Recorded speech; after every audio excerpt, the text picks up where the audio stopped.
I hit play on a voice note meant for someone else. My fiancé's voice said, "He's sweet, but you're the one I want in bed." I froze, then heard who she was talking to. I was not snooping. That matters, because everything that followed hinged on accident rather than suspicion. Madeline left her phone on the kitchen counter while she went to shower, and I picked it up only because it was vibrating itself toward the edge. We had argued about cracked screens before, the kind of boring couple argument that ends with one person saying it would not happen again and the other pretending to believe it. I turned the screen face down, meaning to slide it farther from the edge, and the vibration stopped.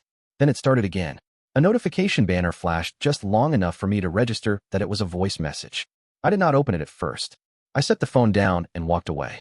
I made coffee. I checked the weather. I tried to give the moment time to pass because I had no reason to think there was anything wrong. We had a venue booked. We had a date. We had a shared calendar filled months into the future. The vibration started again, longer this time, and the screen lit up as if insisting on being seen. The sender name was not hidden. It was not unfamiliar. That detail alone slowed my breathing. I picked the phone up again, intending to silence it. The audio started playing the moment my thumb touched the screen. Madeline's voice filled the kitchen, clear and unhurried. There was no slurring, no laughter, no background noise that suggested a party or a mistake. She sounded focused, almost professional. She was explaining something, comparing two things. One of them was me. I stood still, holding the phone away from my body as if distance might change what I was hearing. She described me as kind, reliable, and safe. The tone was affectionate but clinical, the way someone speaks when listing features rather than feelings. Then her voice shifted slightly, warmer, lower, and she explained what she wanted from the person she was speaking to. It was not a hypothetical. It was present tense. It was deliberate. My name was not mentioned. That made it worse. I did not stop the message. I could not. My brain locked onto the sound as if movement would break something fragile inside my head. When she finished speaking, there was a pause. Then a second voice responded. A man's voice, familiar enough that recognition arrived before comprehension.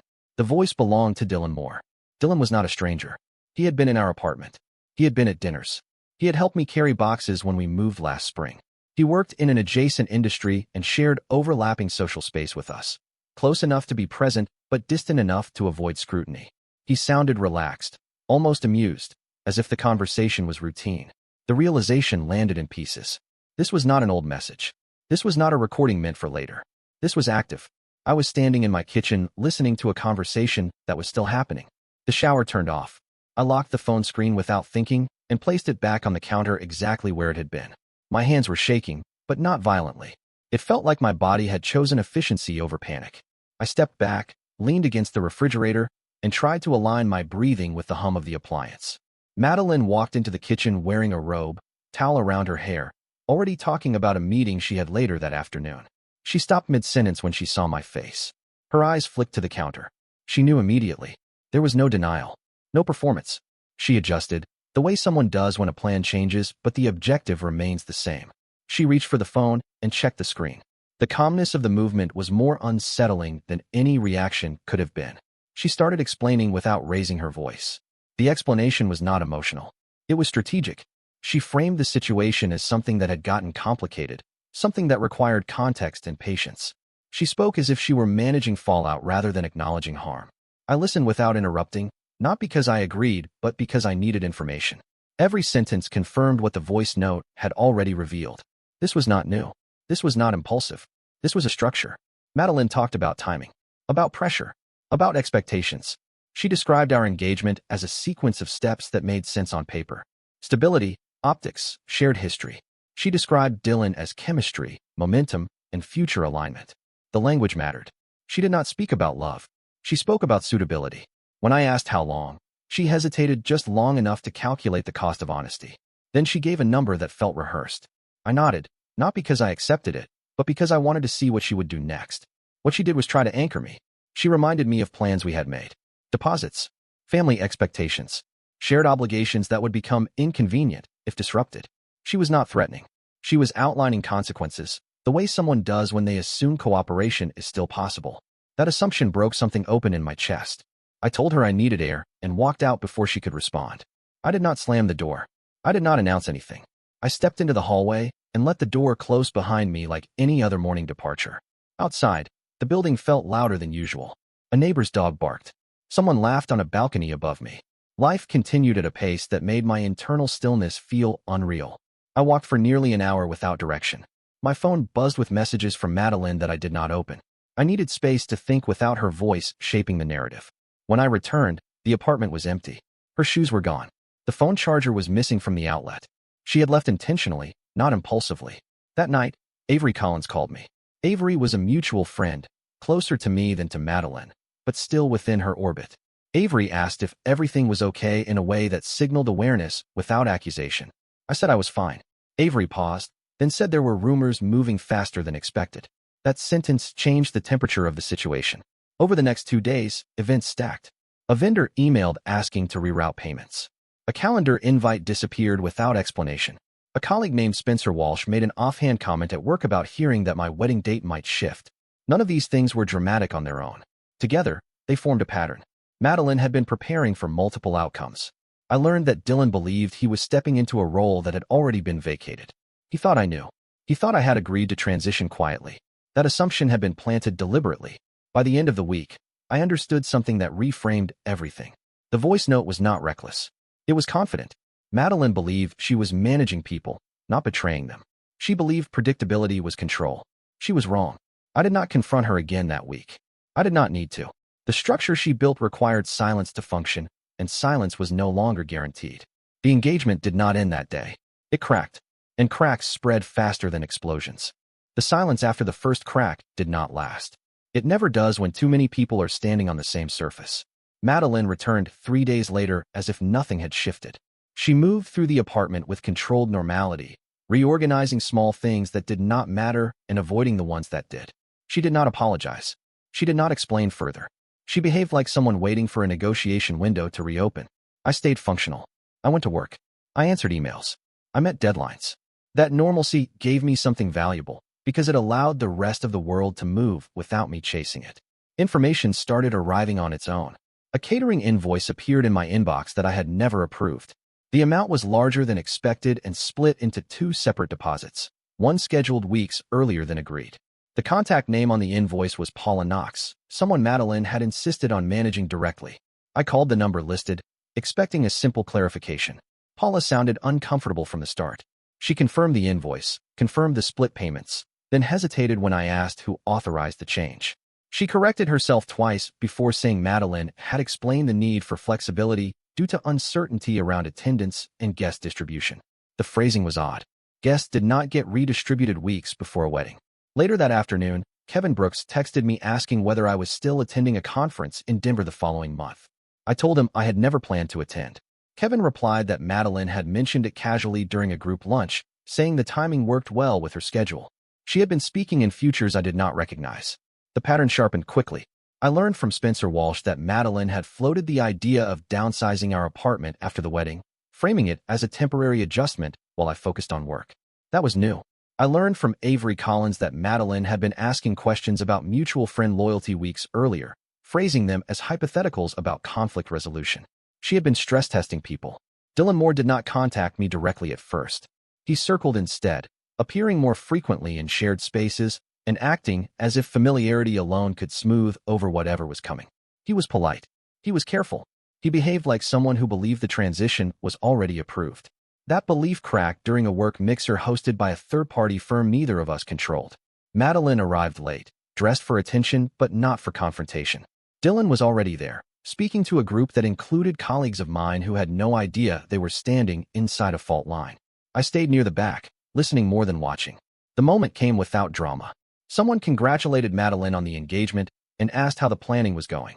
She answered with practiced ease, describing timelines that no longer matched the vendor emails I had received. Dylan's posture shifted. He did not interrupt, but he did not smile either. Contradictions rarely announce themselves. They accumulate. Later that night, Dylan cornered Madeline near the exit.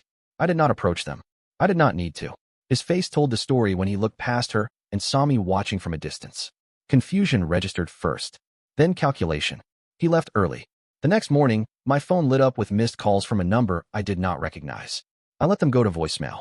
The messages that followed were fragmented and defensive, layered with assumptions that did not match reality. Dylan believed I was aware of a gradual handoff. He believed I was complicit. That belief did not come from nowhere. I realized then that Madeline had been feeding us different versions of the same future. In hers, everyone behaved rationally and predictably. No one compared notes. That assumption failed quickly. Paula Knox emailed again, this time copying a second address that did not belong to me. The name attached was Dylan's. The email referenced a revised seating plan that placed him beside Madeline's parents. That detail mattered more than the rest. I forwarded the email back to Paula and asked for a clarification on recipient lists. The reply arrived minutes later, filled with apologies and confusion. Paula claimed she had been instructed to coordinate discreetly due to sensitive family dynamics. The wording was careful. The implication was not. By the end of the week, Dylan stopped calling. That silence was louder than his messages had been. Madeline tried to regain control by accelerating. She suggested moving up decisions, finalizing arrangements, and locking things in before doubts could spread. She framed it as efficiency. It was containment. I declined without confrontation. Every refusal forced her to explain herself to someone else. Kevin Brooks mentioned that Madeline had asked him whether I was prone to emotional withdrawal under stress. Avery Collins admitted that Madeline had positioned me as someone who avoided conflict to preserve appearances. That narrative had served her well until it stopped being private. The breaking point came during a routine bank verification call. A representative asked me to confirm authorization for a recent inquiry into joint account adjustments. I had not requested any adjustments. Madeline had. The inquiry was legal, but the timing was revealing. She had been preparing to separate financial logistics without announcing the separation. She had been smoothing the path. When I confronted her that evening, I did not raise my voice. I did not accuse. I asked why Dylan believed something that was not true. Her answer arrived too slowly. She admitted she had let assumptions stand because correcting them would have caused friction she was not ready to manage. She framed it as avoidance, not deception. That framing collapsed under its own weight. I told her I needed transparency. She told me transparency was a process. That was the moment I stopped trying to understand her logic and started focusing on outcomes. Dylan reached out again 2 days later, this time in person. He showed up at a neutral location and asked for clarity. He looked exhausted, not guilty. He had believed what he was told because it had been delivered with confidence and consistency. We compared timelines without hostility. The overlap was undeniable. Madeline had been adjusting narratives weekly, sometimes daily, depending on the audience. Dylan left that conversation without a future plan. I left it with confirmation. Madeline did not know we had spoken. She did not need to. The system she built was already destabilizing. By the time the weekend arrived, invitations were being questioned, deposits were flagged, and people were asking questions she could no longer answer alone. The web was no longer quiet, and it was about to tear. Once the web started making noise, it stopped responding to control. Madeline understood that before I did, which was why she moved first when it became clear the overlap could no longer be contained. She tried to collapse the timelines. It started with urgency. Messages sent early in the morning to vendors asking for immediate confirmations. Requests to finalize seating, catering counts, and transportation schedules that were supposed to stay flexible for weeks. She was forcing decisions so that anyone involved would feel locked into momentum rather than clarity. That approach only worked on people who had not yet noticed inconsistencies. Paula Knox called me directly that afternoon. Her tone was cautious but strained, the sound of someone realizing they had been placed in the middle of something without consent. She said she needed written confirmation on who was authorized to make final decisions. The question was neutral. The implication was not. I told her to pause everything. That pause triggered a cascade. When vendors pause, they ask questions. When questions reach multiple people, answers start getting compared. Madeline's separate versions of the future began colliding within hours. The seating chart discrepancy was flagged. The payment schedule was questioned. The guest list revisions did not match earlier approvals. Madeline tried to fix it by explaining, but explanations require coherence. Hers did not have it. Dylan did not confront her immediately. Instead, he went quiet and spoke to people she assumed would stay neutral. That was the first miscalculation she could not recover from. She had built her strategy around silence and predictability. Dylan's panic introduced neither.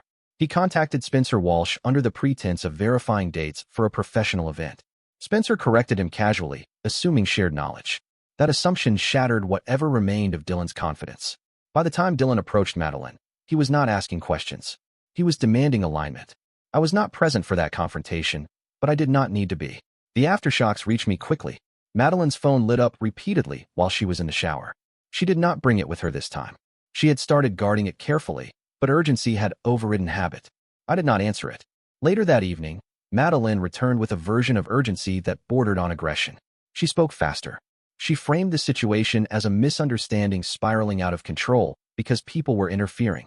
She positioned herself as the only one capable of restoring order. The framing was familiar by then. She suggested that we present a united front publicly while working things out privately. She emphasized appearances. She talked about protecting reputations, hers and mine, as if they were equally at risk. I asked one question. I asked whether Dylan believed we were still engaged. Her answer was delayed just enough to reveal calculation. That pause cost her everything. I told her that people were already talking, and that controlling the story required consistency she no longer had. I told her I would not lie to preserve a narrative I did not agree to. She shifted tactics immediately. Madeline began preparing a version of events in which I was emotionally unstable and withdrawing without explanation. She positioned herself as patient and confused, someone waiting for clarity while absorbing unfair behavior. That version might have worked if it had been the first one people heard. It was not. Avery Collins contacted me that night, unsettled. Madeline had reached out asking for reassurance that Avery would support her publicly if things became complicated. The wording was careful but directional. Avery noticed. Kevin Brooks received a similar call the following morning, framed as concern about my well-being. He noticed too.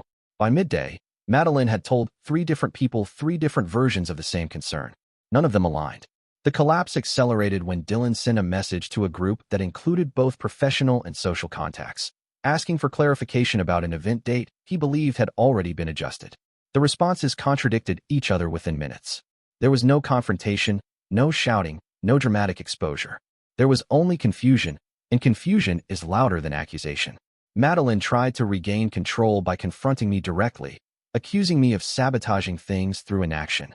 She claimed silence was a form of manipulation. She framed herself as reactive rather than proactive. I told her I had not shared anything. That was true. I had not needed to. The narratives were collapsing under their own weight. The final break came at a planning meeting Madeline insisted on attending despite clear resistance from multiple parties. She arrived confident, armed with notes and talking points that no longer applied. Halfway through, a question surfaced about authorization that she could not answer consistently. Paula Knox stopped the meeting. She stated plainly that no further work would continue until ownership of decisions was clarified in writing.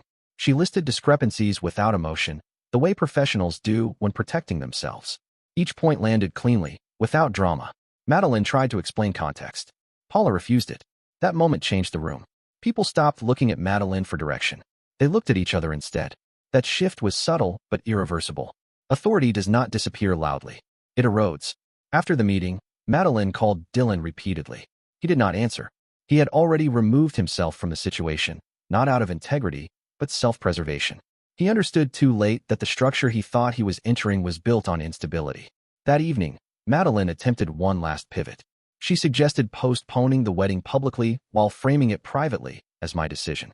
She offered to absorb some blame while redirecting long-term responsibility. The offer was transactional. I declined. The engagement did not end with an announcement. It ended with administrative silence. Vendors paused. Guests hesitated. Mutual contacts stopped asking questions and started drawing conclusions. Madeline lost control of the pace, and without pace, her strategy failed. By the end of the week, she moved out without ceremony. No note. No final conversation. She took only what she needed to maintain independence.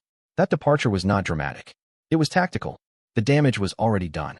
I stood in an apartment that felt larger than before and understood that what had collapsed was not a relationship, but a system designed to benefit one person at the expense of everyone else.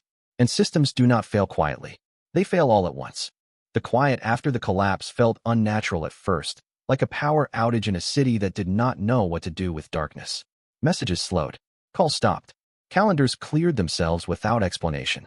What remained was administrative residue, the kind that determines who carries damage forward and who steps out intact. Madeline did not resurface immediately. That absence was intentional. She needed time to rebuild a version of events that did not contradict itself. The problem was that time worked against her. Silence allowed others to compare notes without interference. The first consequence landed through paperwork. Paula Knox sent formal notices to all involved vendors citing material inconsistencies and withdrawing services under breach clauses that Madeline herself had insisted on including for flexibility. Those clauses protected the vendors, not us. Deposits were frozen pending review. Some funds were returned. Others were withheld. No one argued. The documentation was clean. Madeline attempted to contest one cancellation through a legal consultation, framing the situation as miscommunication rather than misrepresentation. The response was polite and brief. Intent did not matter when records conflicted. The appeal went nowhere. Dylan Moore disappeared from shared spaces entirely. He stopped attending events. He reassigned projects. He avoided any environment where timelines might be questioned. That retreat was not noble. It was survival. He understood that proximity would invite questions he could not answer consistently. Weeks later, I learned that his professional prospects shifted quietly. Nothing dramatic happened. Invitations slowed. Collaborations dissolved without explanation. People did not confront him. They simply chose distance. Association carries weight, and uncertainty repels opportunity. Madeline tried to re-enter the social narrative through controlled appearances. She attended a small gathering hosted by someone outside the immediate circle, hoping to reset impressions. That attempt failed when overlapping guests compared experiences afterward and realized they had been given incompatible versions of the same story. Inconsistency does not require exposure to cause damage. It only requires memory. Financial separation finalized faster than expected. The joint account adjustments Madeline had initiated triggered additional scrutiny. The bank required clarification on future authority. I complied immediately. She delayed. That delay raised internal flags and extended the process. The inconvenience was hers. The apartment lease was transferred without dispute. Madeline had already positioned herself elsewhere. I stayed, not out of attachment, but because stability mattered more than symbolism. Familiar walls do not carry blame. Work shifted too. A senior colleague asked whether I would be traveling more now that personal obligations had changed. The question was neutral, but the implication was opportunity. I accepted the increased responsibility. Absence creates space. Space gets filled. Madeline's professional environment was less forgiving. Her credibility had depended on reliability and discretion. The contradictions that surfaced during the collapse did not vanish with the engagement. They lingered as doubt. Doubt delays advancement. No one accused her openly. That would have required energy. Instead, she found herself excluded from decisions she had once influenced. Projects reassigned. Authority redistributed. The shift was subtle but persistent. Avery Collins reached out once more, weeks later, not for updates, but closure. Avery had spent time reconciling the versions offered during the chaos and found none of Madeline's explanations durable. The friendship thinned into formality. Kevin Brooks stopped responding to Madeline's messages entirely, not out of loyalty to me, but because unpredictability is exhausting. People choose ease when given the option. I did not celebrate any of this. There was no satisfaction in watching outcomes unfold. Consequences arrived without drama, shaped by structure rather than intention. That made them unavoidable. Madeline contacted me once after the dust settled. The message was measured, stripped of urgency. She suggested meeting to resolve lingering misunderstandings. The phrasing assumed mutual confusion. I declined politely. The misunderstanding had never been mutual. Months passed. The wedding date came and went without acknowledgement. No one mentioned it. That silence was more final than any announcement could have been. Life adjusted itself around the absence. New routines formed. New expectations replaced old assumptions. The future resumed its forward motion without needing permission. The most lasting consequence was internal. I learned how easily predictability is mistaken for control, how confidence can mask instability, and how systems built on silence collapse under comparison. I learned that stepping aside can be more disruptive than confrontation, and that truth does not need amplification to be effective. Madeline moved forward too, but with fewer options than before. Her world did not end. It narrowed. Narrowing is quieter than loss, but more permanent. Dylan found distance and kept it. That distance became his new reputation. As for me, I carried forward without rewriting the past or dramatizing its end. The voice note had not destroyed anything worth preserving. It had revealed a structure that could not survive exposure. That was enough. Some endings do not announce themselves. They conclude through alignment, documentation, and time. When the noise fades, what remains is not revenge or victory, but clarity. And clarity, once reached, does not require revisiting.